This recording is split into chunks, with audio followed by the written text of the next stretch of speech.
God, okay, I gotta remember that. Yeah. Alright, let's check the date here. It is June 10th, 2017. Called Cthulhu Dark Ages, or Cthulhu Dark Ages is technically what it's called. I'm on my phone doing research. So. Yes. No, I know. Alright, only 2 players today, and that's fine. We have Father Weißwald.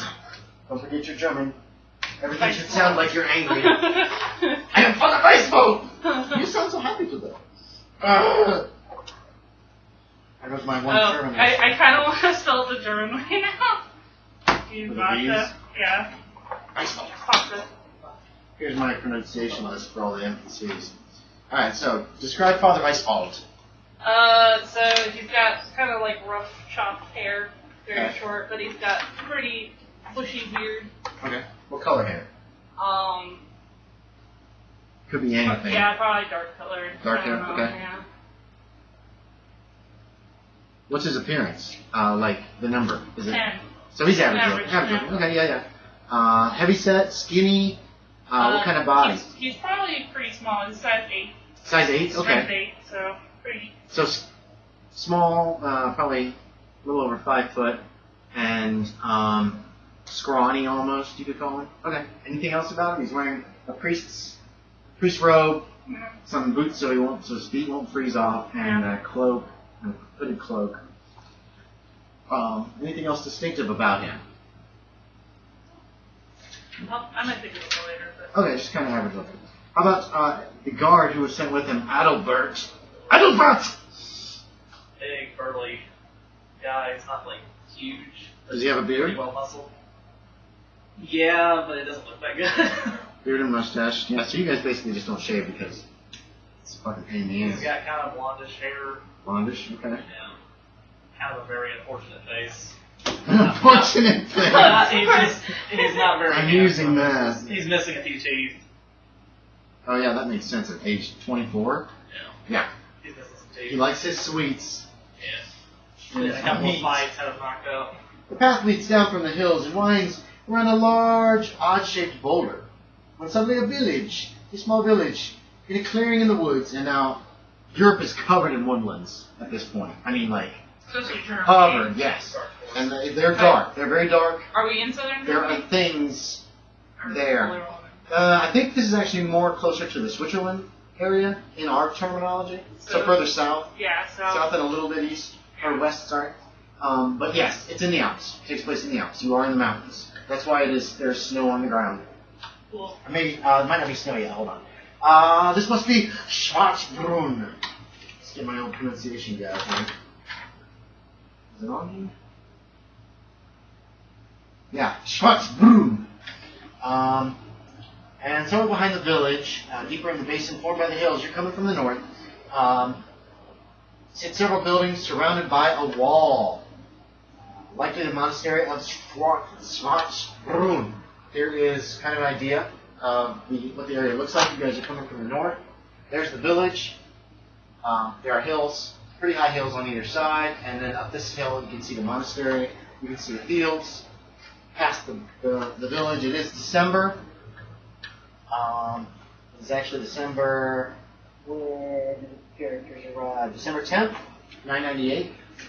Anno Domini. What is it? Everything is still. A strange, oppressive feeling hangs in the air. The inhabitants of Schwarzbrunn have sought help from the authorities, your bishop, because, as they allege, a blood-drinking monster is murdering their children.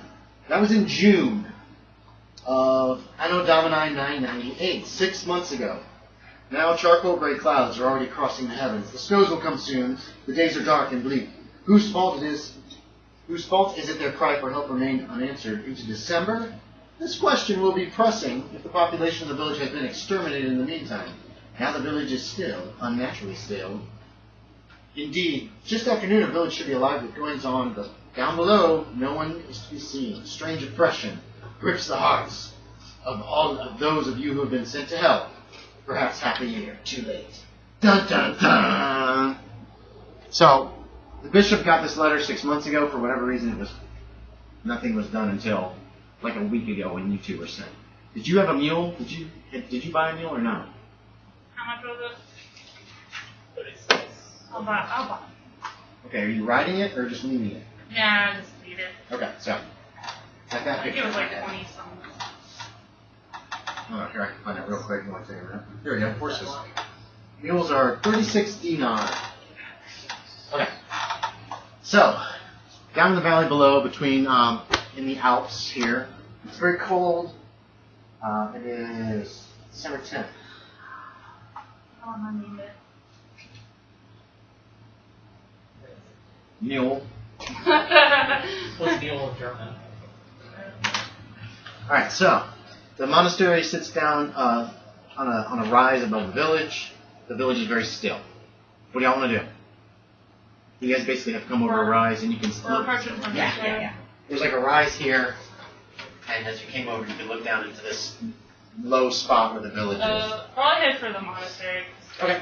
Probably know what's going on. Alright, you head over towards the monastery. As you're passing the few village houses on the way there, you notice you don't see any people here at all, which is not exactly what you would expect. The monastery is encompassed by a wall about man height. Looks like it's an enclosure rather than a fence. There's a gate of wrought iron, and brick buildings behind it are gray and forbidding. On a bleak winter afternoon, to the right is a small stable. It appears to be. You can hear a horse breathing pretty loudly. To the left, there's a church reaching up into the slate-colored sky, the tallest building to be found. And then further back is a main house, a monastery, it looks like, with a two-story building with sickly ivy climbing its walls. Towering over the courtyard are several ancient elms, whose leafless boughs reach the sky like skeletal fingers. And as you approach the gate, a monk comes out of the stables. There you go. There's a monastery map. You guys are coming from this way, so it actually goes like that. Humors are a thing. Are they? Okay. So, yeah. There you go. That's all I needed to know. There's a man. A monk comes out from the stables as you approach this closed gate. He hurries over as he sees you, and he looks like that. He has a skeletalish face, relatively small. He's relatively small and thin. His face is bony, with slightly protruding eyes, and has really big teeth. You see that. Not a great-looking guy. He welcomes you, invites you in hurriedly, opens the gate up for you, sinks to his knees, starts to pray on the spot, which is typical, and then he exchanges a kiss of peace with each of you. These are all rules of the church. He looks at you kind of suspiciously, though, and asks, "What are you doing what are you doing in Schwarzbrunn? Who are you?" Hello, brother. I'm Brother Benjamin. I am Father Weißwald, and I was sent by the bishop to investigate some children disappearing. Yes. Oh, thank God. Oh, come. Let's go to the main house. And he kind of gestures towards this. Actually, he's gonna have to take your mule first into the stable. He's doing that. I want to take it inside. He's doing it as quickly as he possibly can. How was the mule acting? The mule? Yeah. Is that bored? Okay. Mule-ish. Just acting like a mule. Okay. It's had long travel today. It's kind of like, I want some hay. Yeah. Take it inside with me. While he leads you into the stables, while he's getting there's one horse in there, and it looks like there's a couple other stalls, and he starts getting that set up. He notes that there was a series of murders in the summer that ended shortly after they sent a missive to the bishop, ended after the death of the third child. However, 3 days ago, 4 children went missing, he says. They just disappeared. The entire village is right now searching the woods for them. All the men who can. Anyone not able to help has retreated up here to the monastery to seek the protection of our Lord Jesus Christ. How was your journey? He asked some general questions about your journey. So all the villagers are here? They're searching the woods. All of the men are searching the woods. The women and those and the rest of the children are here for now. How many men were sent out? About 30. Schwarzbrunn looks like a pretty small village. Looks like a farming community. And when did they go missing? 3 days ago. 3 days. They were missing on the, I think this is the 10th. It was the 7th they disappeared. We've been searching for them ever since. Every day the men go out. The women come up here during the day to, so they won't be unprotected. Come. He takes you to the refectorium, which is the dining hall, right in this area. You go in through the doors here. You can see this area looks like, well, you can't see that area. Sorry. He comes in there's a hallway here. You can see these are doors. All the white little things are doors, and he leads you in here. And this was like a chapel. That's an actual, it's a church. Yeah. And also, it has a steeple. You're presented with the very image of despair. Besides the women, only very old men resigned to tragedy and very young boys trying to look brave are here. In the corner, a baby cries, but the others are silent and stare into nothingness. The other monks are trying to make their guests as comfortable as possible, but gloom has gripped them as well, and they go about their daily tasks in silence. When you enter the hall, all eyes turn towards you, showing only distrust, which turns to joy, as Benjamin declares that these gentlemen have come to clear up the children's murders. And then he tells them that you are from the bishop has sent you, and that they're here to solve the problem, all the problems of the village, basically. And then he offers you all a meal, which seems very rich for this time of year. It's got some fruit, relatively fresh fruit, and a hearty stew. What do y'all want to do? So are we like, as we're eating, are people like approaching us, or like they just kind of off their? They're watching you right now. Yeah. They're in their own places, but you guys could walk around and talk to them. Yeah. Like I said, women, old men, and children are in here right now. All the men are in the woods. Benjamin reiterates, looking for the four lost children. I'll ask Benjamin which mothers have children that are missing. Okay, he points out they're from 4 different families. Yeah. They all are missing at the same time. Maria, Elspeth. No, wait, that's not right. Yeah, Maria. I'm trying to find it. Elspeth. Spelled Elspeth. Friedrich. And Eberhard. Eberhard are the 4 missing children's names. Yeah, he pointed them out to you. Okay. I guess I'll go talk to Maria first. Okay, you're the mother of Maria? Yeah. The children, she says that that Maria didn't come back at dark when she was supposed to. Those are the kids' names that she arrested. Yeah. You want me to get it? I was like, Maria, Elspeth. I'm going to give you how they are spelled as yeah. opposed to how they sound. Friedrich. Friedrich is how that's spelled. And Eberhard. I thought you were giving me the mother's names, and I was like, I don't have to write those guys. No. Yeah, mother's name is unimportant. Whatever you want to name her. We can look on the German list and name these people if you want to, but she's a mother. She's inconsolable. They've been looking every minute, they've been looking every day. She's terrified that they're going to find him dead, like they found the children last summer.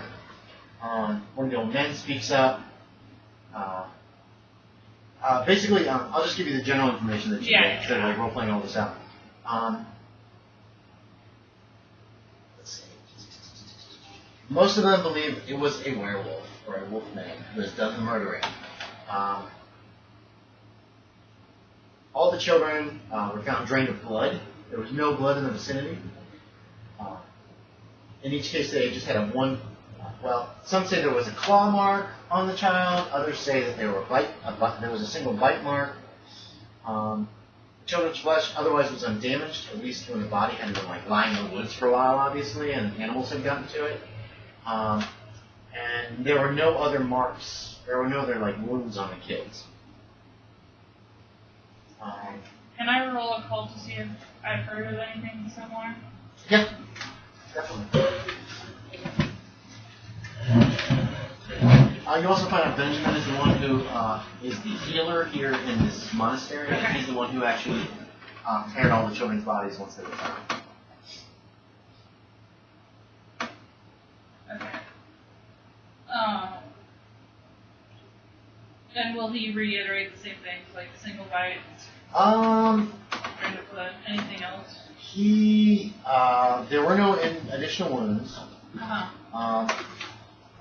On the first two victims, the third child had some bruises and contusions. And the wound on the throat was very precise. Although the cuts weren't large, the bodies were almost completely drained of blood.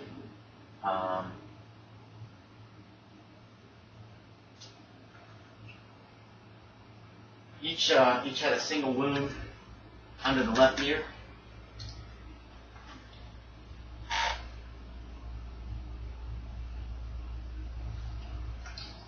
Alright. What are you rolling? Roll my This is the cold. occult? Okay. Nope. Nope. Yeah. Okay, so you can think whatever you want to think. Okay. You also learned that last summer the first child, Hiltrog, was found on June 3rd, lying bloodless in a bush not far from the bearded giant.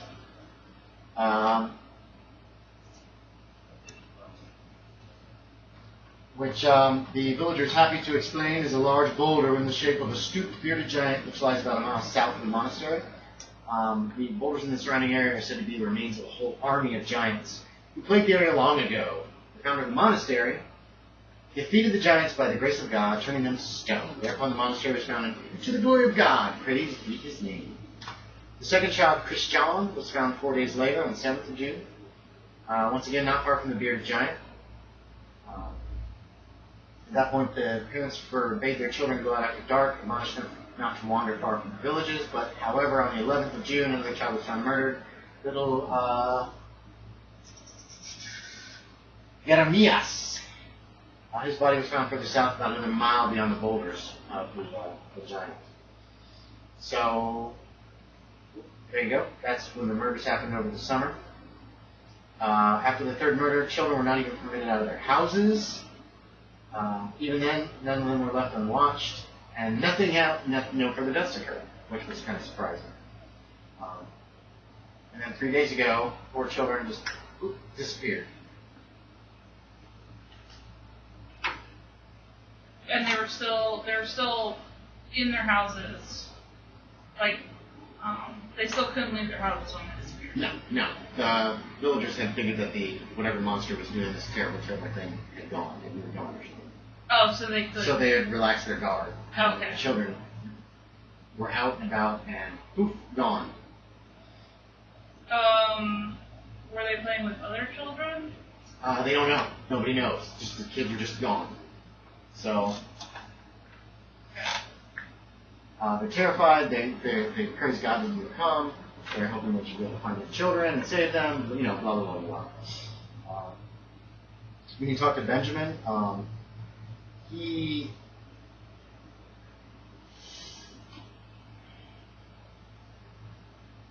his big thing is wondering where the blood went. There was no blood in the vicinity where it was. And that worries him a lot.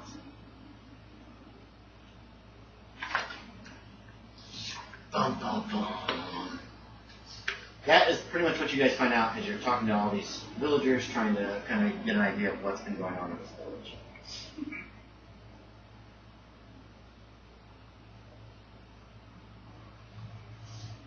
And there's a loud clamor outside. It's been probably a couple hours taken up trying to get this information. A group of men comes into the monastery. They are holding a small body that's covered with a piece of cloth. Oh no. The uproar is great. People burst into tears. And you find out that they have found the body of Elspeth. Their faces are stone. They're in no mood to hold. Oh, like nothing. And they put her basically on one of the tables, and then they go and start drinking beer. large quantities of beer. They seem very upset. Benjamin has the dead girl's body brought into the washroom to prepare her. Yeah, I'll follow them. Okay, yeah, you can go in there and watch it if you so desire. I'll follow you so I can stand guard outside. Praying and Clank. Wait, no. Clunk, clunk, clunk. leather. Have to duck and get the great axe to the front. Yeah, that's right. You're like a giant, aren't you? What's your size? Yeah, you're 14. huge. Not massive, but still good size. Oh, I need that. Hello, YouTube. Full of caffeine. I'm all wired. Okay, so you're going in with them. You overhear Benjamin say they're talking about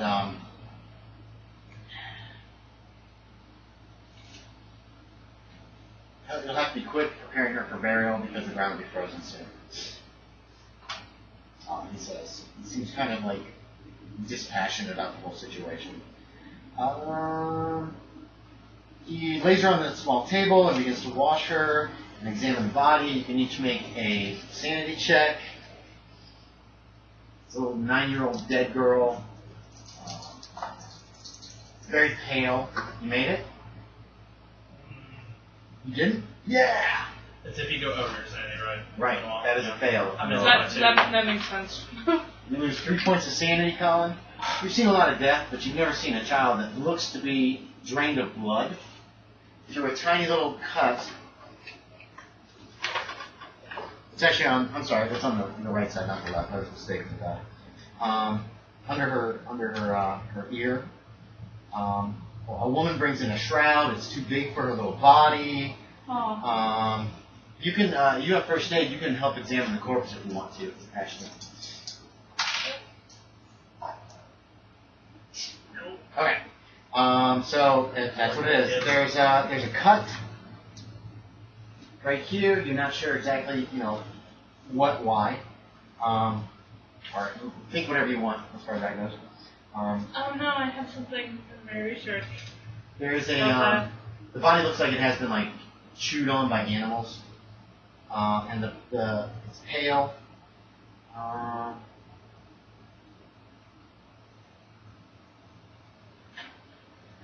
Of course, not gonna lie. You can each do either a first aid or spot hidden, whichever's higher. I'm gonna copy. Made it. You didn't make it this time? Yeah. Closer examination notes that there. Oh wow. Oh, 1! Holy crowley! He knows. You notice, Ashton, Keep alive. there appears to be visible, some abrasions visible about her wrists. Okay? You can make an idea roll with that. You notice the abrasions on her wrists, and you also note some imprints and abrasions around her ankles. You made it. You can make an idea check if you want from that observation. If you don't have an idea about what you think it might be, Collin. Nope. Actually, it looks like this child might have been bound. Yeah. Can I point out the things on the ankles? Yes. What's on there? More abrasions on the ankles. Similar abrasions Oh, to the okay. wrist. Yes. Looks like the child was bound with ropes. And this was pretty late after dark when these men. It was after dark when these men came in. So that's what you see about the body. And Collin, you failed your sanity check with that 3 points. This is unnatural. Terribly unnatural. Okay, it's boom, boom, left, right. Boom, boom, boom, boom. Other way, Ashton. It's up and down, then reach and back. And the Father, the Son, and the Holy Spirit. Amen. Anyway. Yes, Benjamin seems to be quite upset about the whole situation. Well, no, Benjamin seems very dispassionate, not feeling anything. Can I insight? Yeah, we can use an insight on that. That's a good idea. Yeah. You're guessing this is his way of dealing with this. Yeah. He shuts down and just does the work at hand. You can hear movement out in the hall. Sounds like people are heading back down into the village. That was the men have arrived. Another monk comes in. He's got a beard.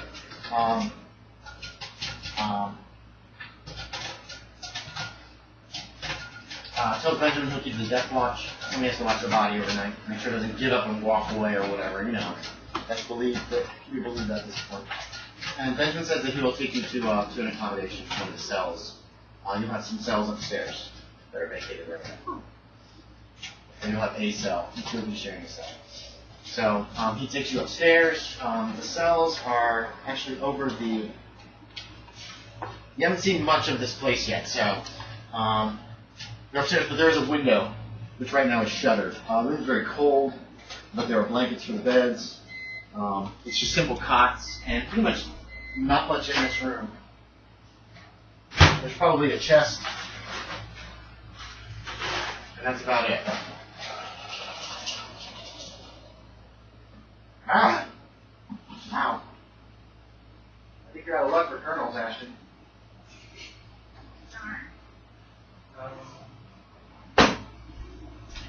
There's cheap popcorn popped up. Nice. Popped up right. Okay. You're both very exhausted and cold, tired. You've been traveling all day. Do you want to do anything else that night?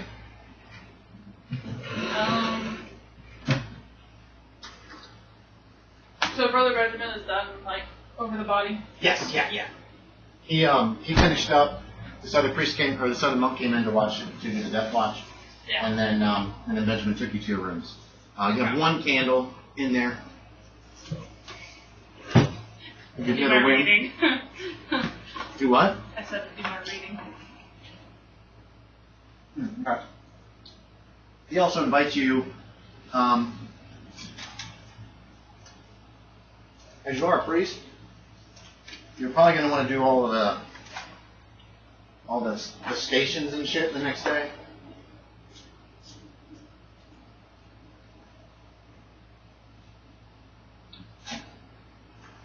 The monastery is dedicated to St. Benedict.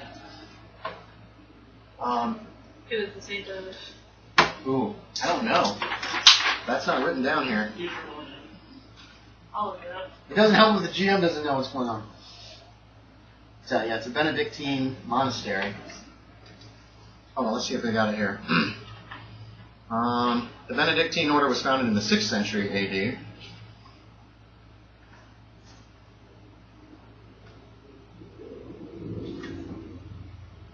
The monks all wear black, sack-like, hooded cowls. It covers the whole body, leaving only the feet free. And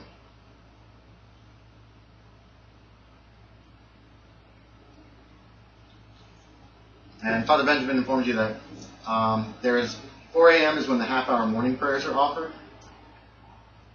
Patron saint of Europe. There you go. Okay, they've been in it. Makes sense. And then 6 a.m. there's prayers for the first hour of days. 6:30 is more praying and dividing up the work. From 7:30 to 8:15 is a morning mass. Until 9 o'clock, then the monks work or pray themselves. The prayer of the third hour of the day and another mass lasts from 9 till 10:30, and then they work till 11:30. At 11:30, the prayer of the 6th hour is held. They eat at noon and rest. At 2 p.m., prayer of the 9th hour, which is Hora Nona. They work until Vespers.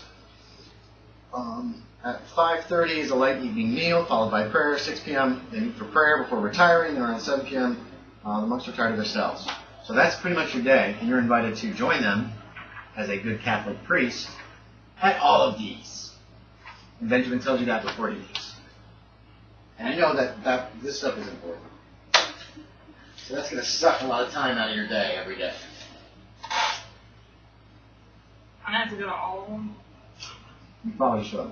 Okay. Hey, I'm trying to solve stuff. You're still what's more important than this mystery. Keep that in mind. No, the souls of the village. You'll have like 2 or 3 hours a day probably that you actually can work on this thing. Okay. It's going to take a while. It will. You can make him go too, remember? He works for you. Especially if you're feeling vindictive. Also, if you didn't notice, I said, like, I was sent here to Did you? solve the problem. You're my guard. You work for me now. Yeah, Mr. Priest, sorry. Fuck it. So Benjamin says he'll be by at 4 a.m. for you. Okay. Yay. Catholicism. Did you want to do anything tonight, or are you just going to sleep? You're both pretty tired. You're already in your cot. I know.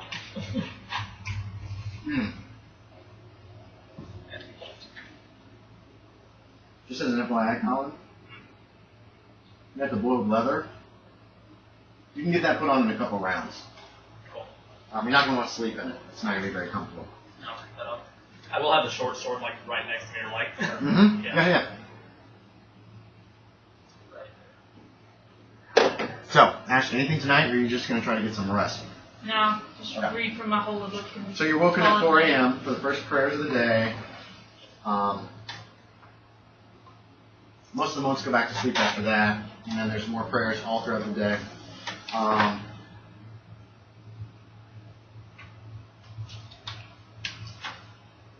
What's their mood having like a priest there? Like, are they kind of like, do they look up to me, or are they kind of like...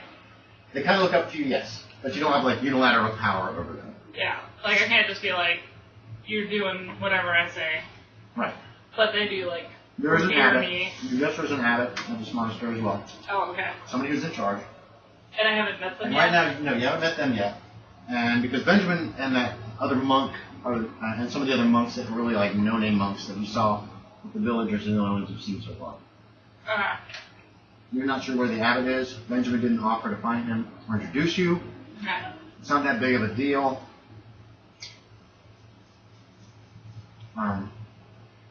Yeah. So the next day, between all this church stuff, you'll have time to start your investigation. So that's on December 11th. What do you guys want to do? I do want to go find an abbot. Okay. You ask around for the abbot. Benjamin tells you that Abbot Winfried, is usually in the library, and he can show you where that is. Ooh, library. Yeah, he can show you where everything is Yeah. in the monastery. It's not a huge area, but it's big enough that there are different sections. For instance, like, these are more cells here, kitchen and pantry, library. Okay. That's the main church. A lot of the masses, all the masses are held there, so you can go on out there. This is an open area. Just to get, actually, let's just say on the 11th, you're getting a look around the place, and you'll talk to the abbot.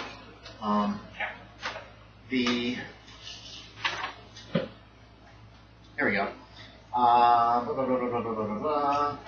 The main house, it's a cloister. This is a big cloister. So it's an open area with a neatly tended inner courtyard. Narrow spiral staircases lead up on all four corners. Oh. Someone's calling me. Somebody random. No copyright music, no. No. Come on. You should find it. I don't want to, then they'll know that I exist. Go away. God, I've never declined the phone before. It's a first. Anyway, where was I? It's a cloister. Neatly tended inner courtyard. Narrow spiral staircases lead up on all four corners. There's some windows on the outside. Rows of vaulted Romanesque windows overlook the inner courtyard. There's a doorway that leads out to the front. There's a door to the back. These are herb gardens. Yeah. The other front door is the main door there. Your garlic in there. The actual living area of the main house can be entered from either floor. There is a staircase right here that goes upstairs, next to some of the monks' cells. Some windows to the outside, ground floor. You've already seen the parlatorium, which is the only room you know where the monks are allowed to speak to each other, although it seems like some of the rules are a little lax here. It's not like they're like, you can't talk to each other during the day or whatever, unless you're in the parlatorium. And the staircase to the second floor. kitchen and pantry on the right. Library is a larger room now.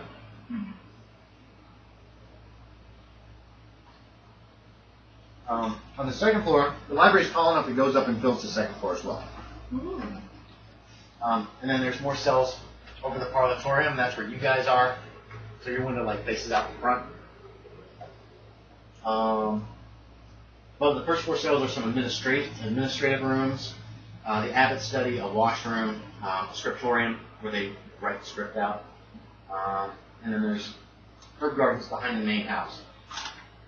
The church is tall and has a cruciform foundation. Its interior has no ostentatious decoration, but there are a few pictures and statues. One transept is dedicated to St. John the Baptist, and the other transept is dedicated to St. Benedict. So one side is St. John the Baptist, the right hand transept is St. John the Baptist, and the left hand is St. Benedict. And there's like a statue and a picture and that kind of thing. That's about it for the church, actually. It's real plain. And then the stables are just stables. There's space for 5 horses, and it looks like there's only 1 horse there right now. So there's 5 stalls, but only 1 horse. But the other stalls don't look like they've been used. Is it like a workhorse, or is it like a riding horse? It's a riding horse, but it's not like a real fine riding horse. Yeah. It's not a broken down old mare or anything like that, but it's not like... it's not a charger. Okay, so you're off to the library to talk to the abbot. Yeah. With Adalbert in tow. You meet Abbot Winfried. See what his descriptive text says.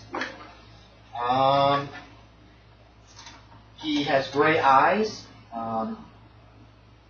When he talks to you, his voice is raspy. His nose is sharp. His lips are very thin. His head is completely bald, and there's a few brown age spots on it. And he's also like the chief librarian. He's most of the time in the library. What do you wish to know from him? He's grateful that you're here. Yeah. He says, "Yeah, I am very grateful that you have come. These children are a great concern to us.